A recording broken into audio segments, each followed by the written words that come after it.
Hi అండి, ఇక్కడ వచ్చేసి ఈ చికెన్ కర్రీ చేస్తున్నానండి.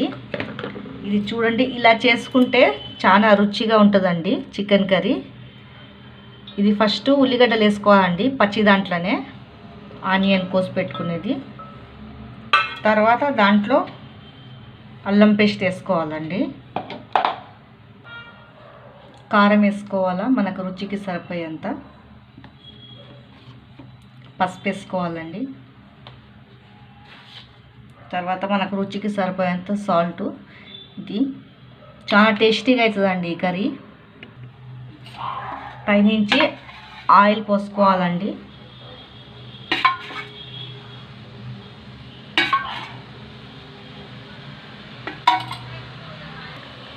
తర్వాత ఇది కలుపుకోవాలండి.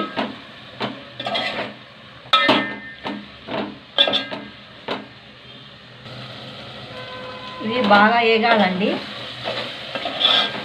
నీళ్ళు పోయొద్దు. తర్వాత ఒక టమాటా, పెద్ద టమాటా కోసి వేసుకోవాలా. దీంట్లోనే నీళ్ళు వెళ్తుంది, నీళ్ళు పోయొద్దు. ఇది పట్టా, లవంగ్, ఇలాచి, ధనియాలు వేపుకొని మిక్సీ పట్టుకోవాలండి. దాంట్లోకి ఈ నూరు పెట్టుకున్న మసాలాలన్నీ వేసుకోవాలండి. కర్రీ చాలా టేస్టీగా ఉంటుంది. పైనుంచి కొత్తిమీర వేసుకొని దింపుకోవాలా. చపాతీలు వెంబడైనా, వేడి అన్నం వెంబడైనా చాలా టేస్టీగా ఉంటుందండి. ఈ వీడియో మీకు నచ్చినట్లయితే లైక్, సబ్స్క్రైబ్.